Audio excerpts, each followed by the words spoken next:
जी हाँ जी हाँ जी, मैं रुक के कॉल कर रही हूँ, ठीक है ना। देखेंगे आज सत्यार्थ प्रकाश में हमें महर्षि दयानंद जी के द्वारा कौन सा नया ज्ञान सीखने को मिलेगा। ये जो पेज लगा हुआ है यहीं पर वो पेज आपने खोलना है। ये देखिए पुस्तक में आगे पेज लगा हुआ है। हाँ यहीं से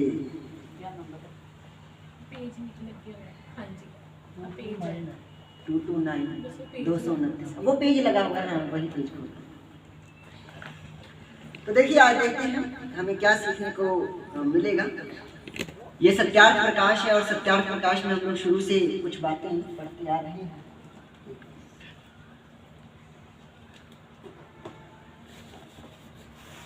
तो देखिए पेज नंबर 229 है। एकादश समोल्लासः सत्यार्थ प्रकाश पुस्तक है ये, आप देख सकते हैं सत्यार्थ प्रकाश पुस्तक में पेज नंबर 229 और एकादश समोल्लास है। यहाँ पर किसी ने प्रश्न किया कि हम तो ब्राह्मण और साधु हैं, क्योंकि हमारा पिता ब्राह्मण और माता ब्राह्मणी तथा हम आमक साधु के चेले हैं। मतलब किसी ने महर्षि दयानंद जी से सवाल किया कि भाई देखो हमारे तो माँ बाप साधु थे तो हम भी साधु हैं, या फिर हम फलाने साधु के चेले हैं तो इस हिसाब से हम भी साधु। माँ बाप थे नहीं थे चलो अलग बात है। तो उत्तर देते हैं महर्षि दयानंद जी, कह रहे ये सत्य है, परंतु सुनो भाई, माँ बाप ब्राह्मण होने से और किसी साधु के शिष्य होने पर ब्राह्मण व साधु नहीं हो सकते। मतलब ऐसा नहीं है कि माता पिता साधु हो गए तो तुम भी साधु हो गए, माता पिता ब्राह्मण हो गए तो तुम भी ब्राह्मण हो गए, ऐसा नहीं। किंतु ब्राह्मण और साधु अपने उत्तम गुण कर्म स्वभाव से होते हैं जो कि परोपकारी है। यानी कि आपके भी अगर गुण कर्म और स्वभाव साधु और ब्राह्मणों के जैसे होंगे तभी आप भी साधु या ब्राह्मण कहलाओगे, अन्यथा नहीं कहलाओगे। सुना है कि जैसे रोम के पोप, रोम यानी कि रोम देश इटली में है ना, रोम का नाम सबने सुना होगा, यूरोपियन कंट्री है। रोम में पोप अपने चेलों को कहते थे कि तुम अपने पाप हमारे सामने कहोगे तो हम क्षमा कर देंगे। मतलब उस समय जैसे अपने यहाँ पंडित पुजारी होते हैं वैसे रोम देश में पोप हुआ करते थे। पोप अभी बहुत बड़े पोप फ्रांसिस की मृत्यु हुई है और मतलब ठीक है, दुख का समाचार है सभी के लिए। तो उस समय भी पोप हुआ करते थे, जैसे अपने यहाँ पंडित वैसे वहाँ पर पोप होते थे। और वो पोप अपने चेलों को कहते थे कि अगर तुम अपने पाप हमारे सामने कहोगे तो हम तुम्हारे पाप माफ कर देंगे। बिना हमारी सेवा और आज्ञा के कोई भी स्वर्ग में नहीं जा सकता। मतलब वहाँ रोम में, यूरोप में जो पोप होते थे, ब्राह्मण होते थे वहाँ की, वो कहते थे आम जनता से कि अगर तुम अपने पाप हमारे सामने कहोगे ना तो हम तुम्हें माफ कर देंगे, और हाँ सुनो, हमारी सेवा किए बिना तुम स्वर्ग में नहीं जा सकते। ऐसे कहा, जो तुम स्वर्ग में जाना चाहो तो हमारे पास जितने रुपए जमा करोगे उतने ही की सामग्री स्वर्ग में तुमको मिलेगी। मतलब तुम चाहते हो कि स्वर्ग में तुम्हें धन खजाना मिले तो तुम यहाँ हमें जमा कराओ, यहाँ हमें दो। ऐसा सुनकर जब कोई आंख के अंधे और गांठ के पूरे, आंख के अंधे और गांठ के पूरे, ये एक मुहावरा है हिंदी में, इसका मतलब होता है दिमाग से तो पैदल है बंदा लेकिन धन बहुत है उसके पास, खजाना बहुत है उसके पास। तो गांठ के पूरे स्वर्ग में जाने की इच्छा करके पोप जी को यथेष्ट रुपया देता था। तब वह पोप जी ईसा और मरियम की मूर्ति के सामने खड़ा होकर, मतलब वहाँ पर जो पोप होते थे, जब कोई कहता था ठीक है मैं स्वर्ग में जाना चाहता हूँ तो वो धन दौलत रुपया जितना गठरी में बांध के पोप जी को देता था। पोप जी उस गठरी को लेके यीशु मसीह की मूर्ति के आगे और माता मरियम की मूर्ति के आगे खड़े होकर कहता था, इस प्रकार की हुंडी लिख कर देता था। हुंडी मतलब कागज पे लिख कर देता था। जैसे आज आप देखते हो ना हमारे बाबा लोग पर्ची बना के देते हैं, वैसे वो लोग हुंडी बना कर देते थे। तो हुंडी बनाकर लिख कर देता था कि हे खुदाबंद ईसा मसीह, खुदाबंद ईसा मसीह कहते हैं, हे खुदाबंद ईसा मसीह, आमुक मनुष्य ने तेरे नाम पर लाख रुपए स्वर्ग में आने के लिए हमारे पास जमा करा दिए हैं। मतलब पर्ची लिख कर देता था, स्लिप लिख कर देता था कि हे प्रभु, इस बंदे ने आपके लिए यहाँ पर हमारे पास धन जमा करा दिया है। जब यह स्वर्ग में आवे तब तू अपने पिता के स्वर्ग के राज्य से 25 सहस्त्र रुपयों में बाग बगीचा और मकानात, 25 सहस्त्र में सवारी शिकारी और नौकर चाकर, 25 सहस्त्र रुपयों में खाना पीना कपड़ा लत्ता और 25 सहस्त्र रुपए इसके इष्ट मित्र भाई बंधु आदि के जिफायत के वास्ते दिला देंगे। मतलब ये बंदा हमारे पास धन जमा करा और जब ये बंदा मृत्यु पर जाएगा तो फिर वहाँ पर जो यीशु मसीह है वो अपने पिता से कहकर इन लोगों को घर धन दौलत बाग बगीचे फल फूल मतलब बहुत कुछ दिलाएंगे। इस तरह की हुंडी लिख कर दिया करते थे। ये सब कुछ चलता था। ये स्कीम अभी थोड़ी थोड़ी है। महर्षि दयानंद जी ने जब से इसका प्रकाश किया तब से यूरोप वालों ने काफी सुधार किया, लेकिन अभी भी थोड़ी थोड़ी है। फिर उस हुंडी के नीचे पोप जी अपनी सही करके अपना साइन लिख कर देते थे कि ये फलाने पोप जी ने ये लिख कर दिया है, साइन करके दिया है। सही करके हुंडी उसके हाथ में देकर कह देते थे कि जब तू मरे तब इस हुंडी को कब्र में अपने सिरहाने धर लेने के लिए अपने कुटुंब को कह रखना। मतलब पहले से अपने घर परिवार वालों को बोलना कि जब मैं मरूं तो मेरा जो ताबूत होगा वो दफनाते हैं ना, तो मेरे ताबूत में सिरहाने के नीचे ये रख देना ताकि मैं मरूं तो सीधा वहां पे जाके मुझे सब कुछ मिले। फिर तुझे ले जाने के लिए फरिश्ते आएंगे। सीधा स्वर्ग से उतर के फरिश्ते आएंगे। अपने यहाँ तो फरिश्ते नहीं आते, अपने यहाँ तो यमदूत आता है भैंस पे बैठ के अपने यहाँ भैंस पे बैठ के यमदूत जी आते हैं। तब तुझे और तेरी हुंडी को स्वर्ग में ले जाकर लिखे प्रमाणित सब चीजें तुझको दिला देंगे। मतलब वो एंजल जो देवदूत आएंगे ना, वो तुझे वहाँ पर सारी चीजें तेरी पर्ची खोलेंगे और देखें अच्छा इतने रुपए जमा कराए थे, ठीक है चलो आओ भी तुम्हारा इतना का जो बनता है वो तुम दिला देंगे। अब देखिए जानो स्वर्ग का ठेका पोप जी ने ही ले लिया हो। मतलब ऐसा लगता है स्वर्ग जाने का ठेका हमारे पोप जी ने ले लिया है। जब तक यूरोप देश में मूर्खता थी, देखो अनपढ़ता थी, वहां पर अनपढ़ता थी। बहुत कम लोगों को ये बात पता होगी। देव जी कभी आप भी इस बात की चर्चा करना।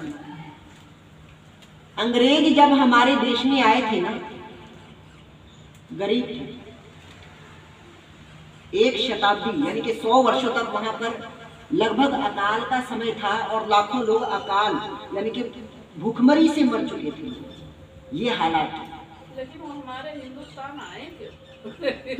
उनको पता चला ना, जब एक बंदा आया था, उसका नाम था वास्को डी गामा। वो पुर्तगाल से आया था, यूरोप से। जब वो आया तो वो भी बिजनेस व्यापारी करने आया था, लेकिन यहाँ से इतना माल लूट के ले गया तो वहाँ के आसपास के लोगों को पता चला कि कौन से देश से आया भाई, अच्छा भारत से आया, चलो हम भी चलते। ऐसे करते करते पहुँच गए। जब अंग्रेज यहाँ पर आए और उन्होंने यहाँ कब्जा किया तो उनकी इकोनॉमी धीरे धीरे सुधरनी शुरू हो गई। उनकी इकोनॉमी धीरे धीरे सुधरनी शुरू हो गई। इसलिए महर्षि दयानंद जी ने इस 11वें चैप्टर की शुरुआत में लिखा है कि पूरी दुनिया में पारस नाम का एक पत्थर हम लोग सुनते हैं। ये बात सच तो नहीं है, पारस जैसा कोई पत्थर नहीं होता जिसके छूने से ही सोना बन जाए, लेकिन हमारा देश आर्यवर्त पारस पत्थर से कम नहीं था, जिसको जिस भी विदेशी ने छुआ वो छूने के साथ ही अमीर होते चले गए, अमीर होते चले गए। आज देख लो इंग्लैंड का जो राजा है, अब तो जो अभी तो पता नहीं, अभी राजा पहले कोई महारानी थी विक्टोरिया या एलिजाबेथ नाम की थी, उसके मुकुट में हमारे भारत देश का हीरा, कोहिनूर हीरा,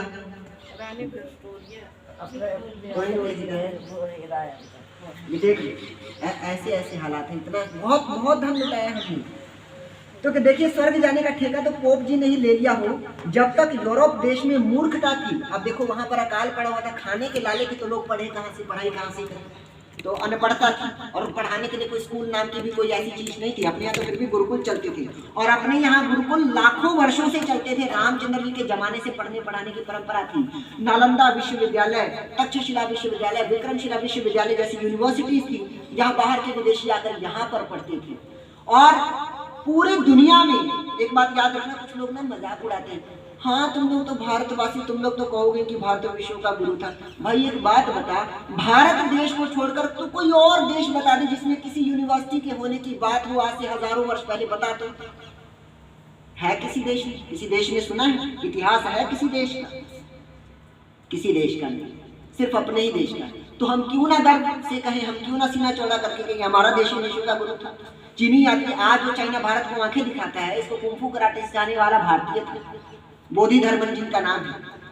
और आज जो चाइना हमें आंखें दिखाता है, इसका यात्री, इसका नागरिक है, इंसान, हाँ अपने अपने यहाँ देश में, हमारे देश में पढ़ने आया था और हमारे यहाँ देश में पढ़ के ज्ञान लेकर फिर यहाँ से जाकर उसने अपनी शिक्षा को ली।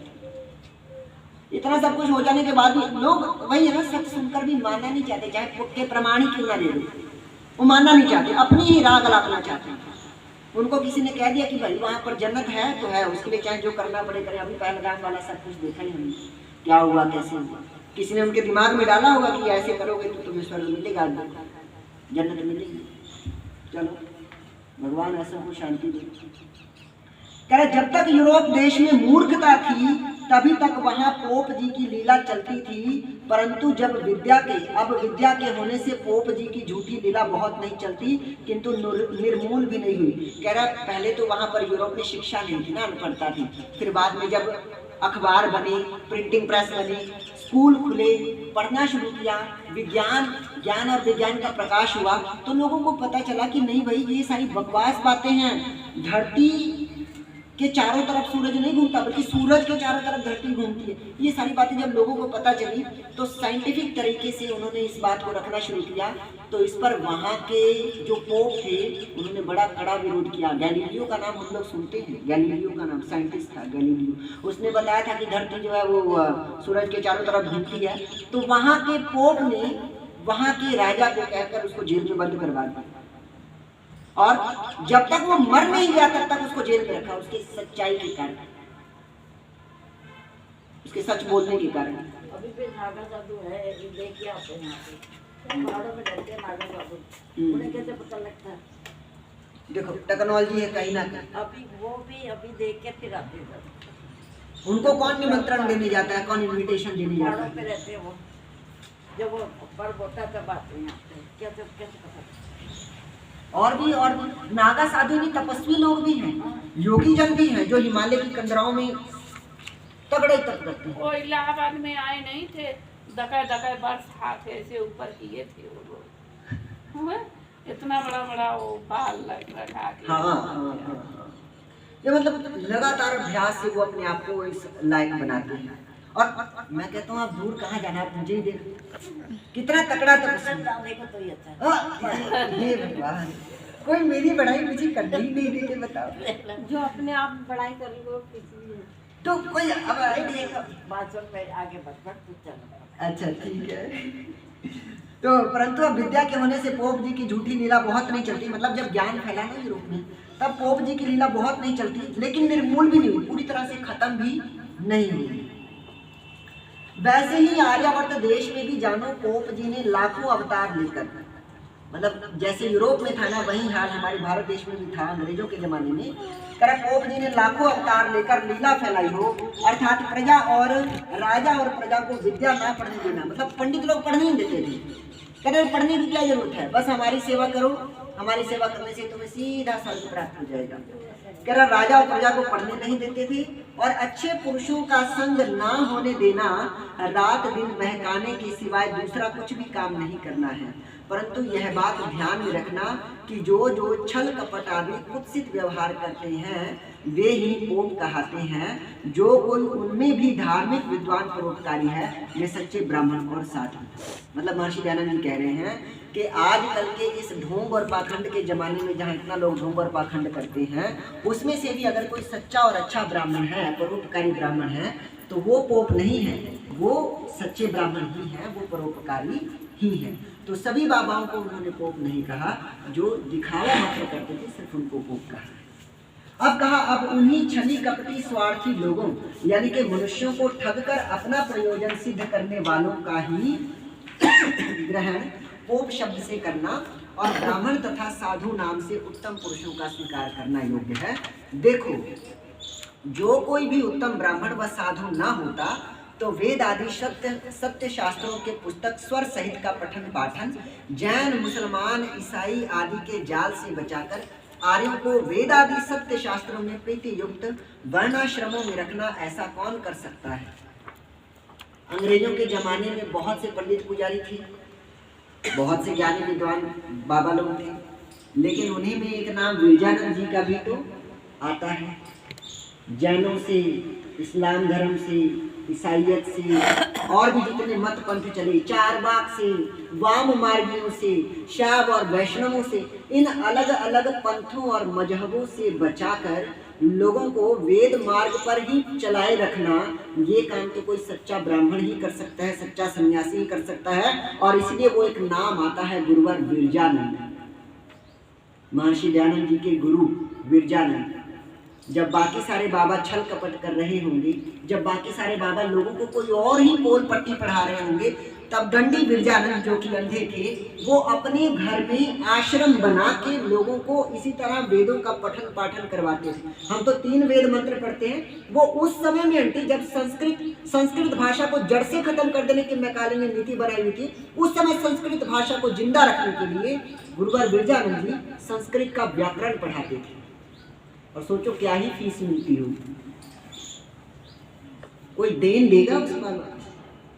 आज नाम है कहीं उस बाबा का? हमें पता है किसी कोई मंदिर नहीं बना उस बाबा कहीं। जब चारों तरफ संस्कृत भाषा को खत्म करने के षड्यंत्र चल रहे थे, वेदों को बंद कराने के षड्यंत्र चल रहे थे, भारतीयों की उनकी असली सभ्यता हटाकर उनको कुछ और ही पट्टी पढ़ाई जा रही थी।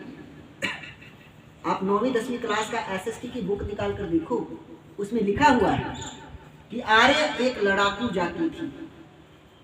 आर्य एक लड़ाकू जाति थी, लड़ते रहते थे। कमाल करते हो भाई, जिन आर्यों ने इतनी सारी साइंटिस्ट और खोजें दे दी, जिन आर्यों के ऋषियों ने इतने सारे ग्रंथ रच दिए, जिन आर्यों के ऋषियों के चरणों में बैठकर विदेशी लोग पढ़ने आते थे, उनको तुमने लड़ाकू जाति बना दी। कहाँ से बता दिया? अच्छा, अंग्रेजों ने यहाँ तक कहा आर्य लोग भारत के नहीं थे, वो बाहर कहीं सेंट्रल एशिया से आए थे।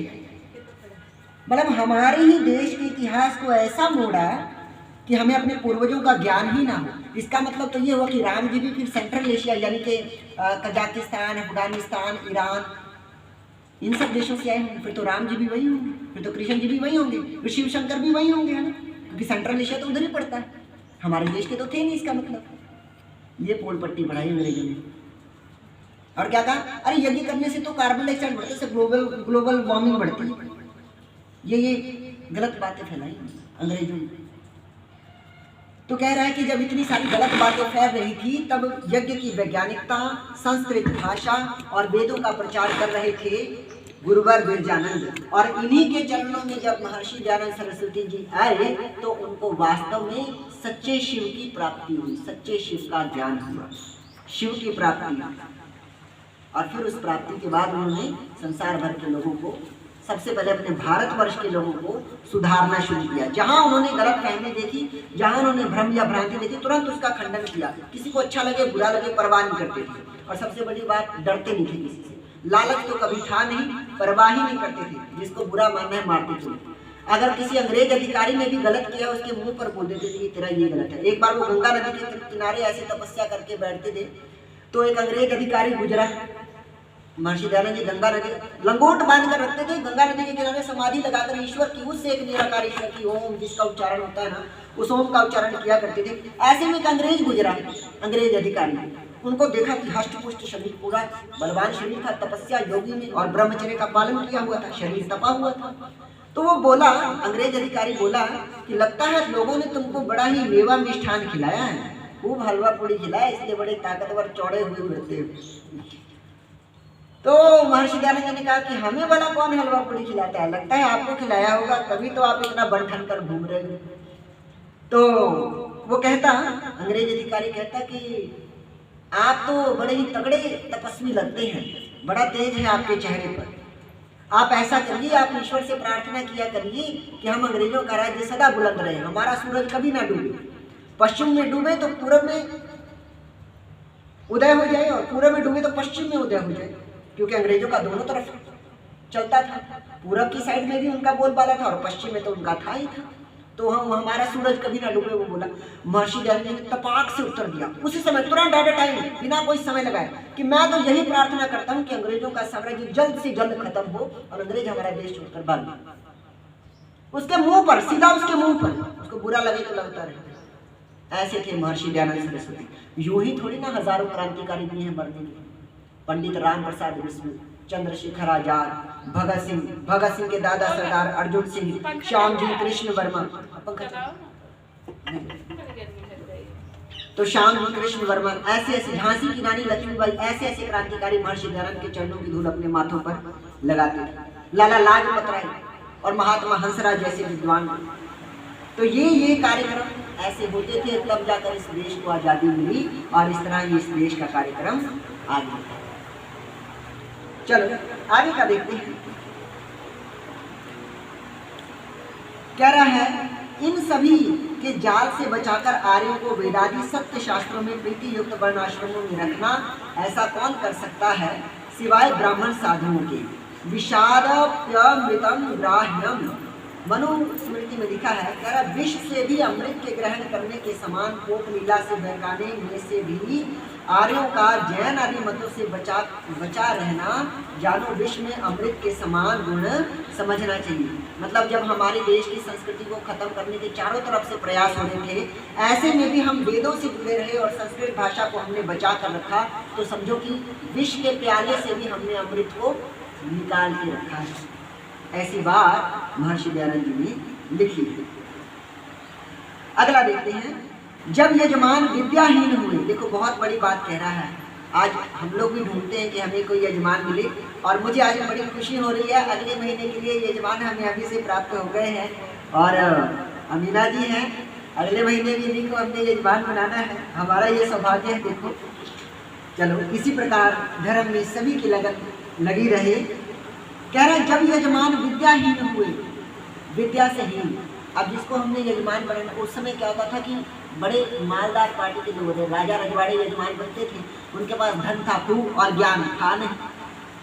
धन था खूब, ज्ञान था नहीं, तो जो कह दो चुपचाप मान लेते। जो कह दो चुपचाप मान लेते।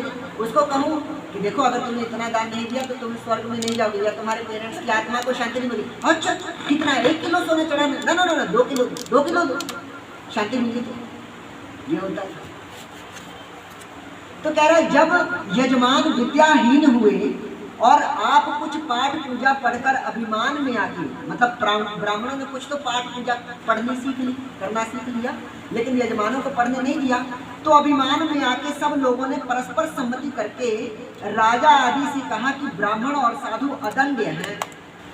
मतलब राजा और साधु अदंड्य हैं। मतलब राजा को कोई, राजा चाहे कितना ही गलत काम कर ले उसको कोई दंड नहीं है, और अगर साधु भी कोई गलत काम कर ले, ब्राह्मण भी कोई गलत काम कर ले, करा उसके लिए कोई दंड नहीं है। इसलिए कहा कि पंडितों को मारना नहीं चाहिए।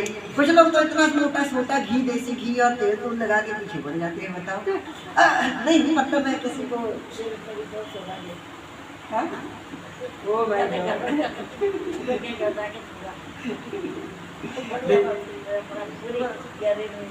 सुनी तो सुन ना तो कह रहा है कि राजा नहीं, कोई बात नहीं। तो कह रहे हैं कि राजा और ब्राह्मण अदंड हैं। मतलब ब्राह्मणों ने आपस में मंडली बनाई और ग्रुप बना के राजाओं को कहना शुरू किया कि हे राजन, एक तो राजा और एक ब्राह्मण, वो अदंड नहीं है, चाहे कितने ही अपराध क्यों ना करें। आगे क्या कहते हैं, देखो ब्राह्मणों न हंतव्य। अब ऐसा कह तो दिया उन्होंने, लेकिन कोई प्रमाण तो देना होगा ना। राजा को अपने झांसे में तो लेना होगा, सबसे बड़ी पावर तो राजा के पास है, तो राजा को अपने झांसे में लेना होगा। झांसे में लेने के लिए ब्राह्मणों ने क्या कहना शुरू किया, ब्राह्मणों न हंतव्य साधुर न हंतव्य।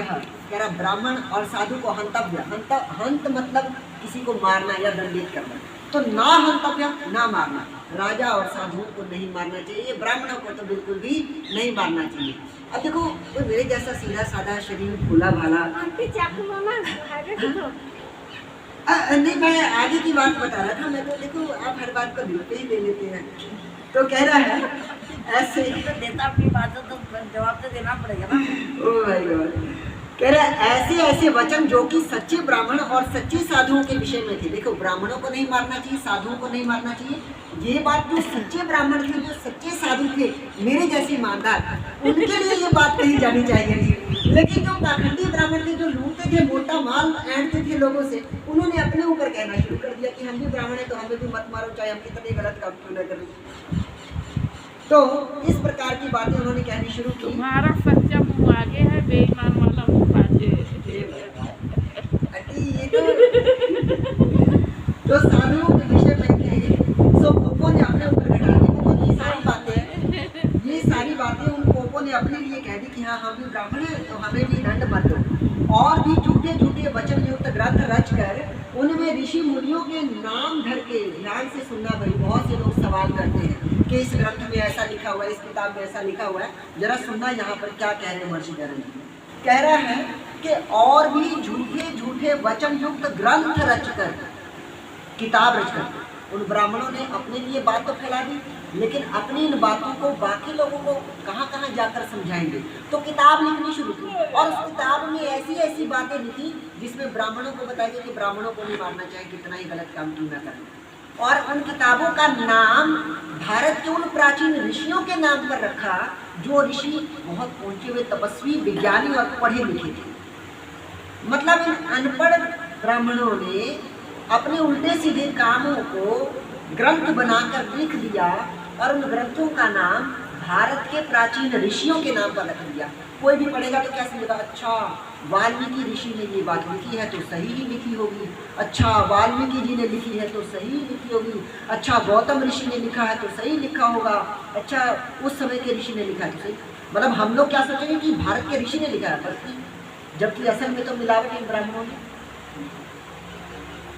इसी बात का तो चक्कर है, सारा चक्कर ही यहीं से मिलावट कर देंगे बैठ के। अब मैं तो ठहरा देखिए ईमानदार, मेरे नेत्रों में ही आप देख सकते हैं कितनी ईमानदारी टपक रही है शहर की तरह। बस कोई इकट्ठा न कर। तो कह रहा है उन प्रतिष्ठित ऋषि महर्षियों के नाम से अपने पर से दंड की व्यवस्था उठवा दी। मतलब उन्होंने महर्षि मनु का नाम लगा दिया। महर्षि मनु बहुत पहुंचे हुए ऋषि थे जिनका सम्मान खुद श्री रामचंद्र जी करते थे। महर्षि मनु का नाम लिख के अपने ऊपर से दंड की व्यवस्था हटवा दी। मैं आपको बता दूं, महर्षि मनु जी ने अपनी किताब में लिखा है कि अगर शूद्र कोई अपराध करता है, शूद्र 4 वर्ण है ना अपने यहाँ, ब्राह्मण, क्षत्रिय, वैश्य और शूद्र। शूद्र सबसे नीचे माना गया है। ध्यान से सुनना इस बात को। महर्षि मनु जी जो रामचंद्र जी से भी पहले हुए थे, यानी कि बिल्कुल पढ़े लिखे महर्षि, उन्होंने लिखा कि अगर शूद्र कोई गलती करता है तो उसको थोड़ा सा दंड दो। अगर शूद्र कोई गलती करता है तो उसको थोड़ा सा दंड दो। अगर वैश्य कोई गलती करता है, अगर वैश्य कोई गलती करता है तो उसको थोड़ा सा ज्यादा दंड दो। और अगर क्षत्रिय कोई अपराध करता है तो उसको थोड़ा सा और ज्यादा दंड दो। और अगर ब्राह्मण कुछ गलत करता है सबसे ज्यादा दंड दो, क्योंकि सबसे ज्यादा पढ़ा लिखा विद्वान ब्राह्मण होता है और विद्वान होकर भी जो गलती कर रहा है वो तो सबसे ज्यादा दंड भोगने योग्य। ये बात महर्षि मनु ने कही। लेकिन इन ब्राह्मणों ने क्या किया, महर्षि मनु का ही नाम लगा के अपने को पूरा बचा दे। ना ना, ब्राह्मणों को नहीं मारना। पंडित चाहे कितना ही कुछ भी कर दे, पंडित को कोई कुछ नहीं बोले। महर्षि मनु का नाम लगा। आगे आगे लिखा है उन प्रतिष्ठित ऋषि महर्षियों के नाम से अपने पर से दंड की व्यवस्था उठवा दी। पुनः यथेष्टाचार करने लगे, अर्थात ऐसे करड़े नियम चलाए कि उन पोपों की आज्ञा के बिना सोना, उठना, बैठना, जाना, आना, खाना, पीना आदि भी नहीं कर सकते थे। अब देखो, राजा अनपढ़ का माँ, पढ़ा लिखा नहीं, धन दौलत है पूरा। ब्राह्मण पढ़ा लिखा, ब्राह्मण ने पट्टी पढ़ा दी कि भाई ब्राह्मणों को तो आप दंड नहीं दे सकते। और फिर ब्राह्मणों ने ये भी पट्टी पढ़ाई कि ब्राह्मण वाक्य जनार्दन है। ब्राह्मण का जो कहा हुआ वचन है वो जनार्दन यानी कि भगवान का वचन है। ब्राह्मण के वचन को आप काट नहीं सकते। अब ये 2 बातें सिखा दी ना राजा को। अब वो क्या कह रहे हैं कि राजन आपने इतने बजे ही उठना है, आपने इतने बजे ही सोना है, आपने ऐसे बैठकर ही खाना है, आपने ऐसे ही चलना है, आपने ये ही करना है, आपने वो ही करना है। मतलब उठने बैठने, कब जाना है कब नहीं जाना है, कब दुश्मन से लड़ना है कब नहीं लड़ना है। जब युद्ध करने को दुश्मन आ पहुंचता था हमारे राजा लोग अपना हाथ दिखा, पंडित जी देखकर बताइए ना मैं इस जंग में जीत जाऊंगा कि हार जाऊंगा। जिस ब्राह्मण ने कभी लाठी नहीं उठाई दुश्मन से लड़ने के लिए, वो क्षत्रिय राजा को ये सलाह देता था कि नहीं तुम मत लड़ो, तुम लड़ोगे तो तुम हार जाओगे। राजा बेचारा लड़ता ही था, हार तो वो तभी जाता था। ये हालात थे हमारे देश के, और ये सच्चाई बताने का प्रयास सिर्फ और सिर्फ महर्षि दयानंद सरस्वती जी ने ही किया, और किसी ने इस पर कभी ध्यान नहीं दिया। राजाओं को ऐसा निश्चय कराया कि पोप संज्ञक कहने मात्र के ब्राह्मण साधु चाहे सो करें, उनको कभी दंड न देना, मतलब साधु लोग चाहे जो करें, ब्राह्मण चाहे उस समय के जो करें, उनको दंड ना देना, अर्थात उन पर मन में भी दंड देने की इच्छा ना करनी चाहिए। मतलब राजाओं के मन में यहाँ तक बिठा दिया कि ब्राह्मण की तरह ही गलत कर ले, मन में भी उसको दंडित करने का विचार मत लाना। ऐसी ऐसी बातें हमारे देश के ब्राह्मणों ने फैलाई, और इस तरह से आर्यावर्त देश जो सोने की चिड़िया था, जिसको कोई आँख नहीं दिखा सकता था, उस देश पर इतना बड़ा कलंक लगना शुरू। इसके साथ ही आज के यज्ञ को, आज के इस कार्यक्रम को हम और आगे की ओर बढ़ाएंगे, समापन की ओर ले चले। शांति।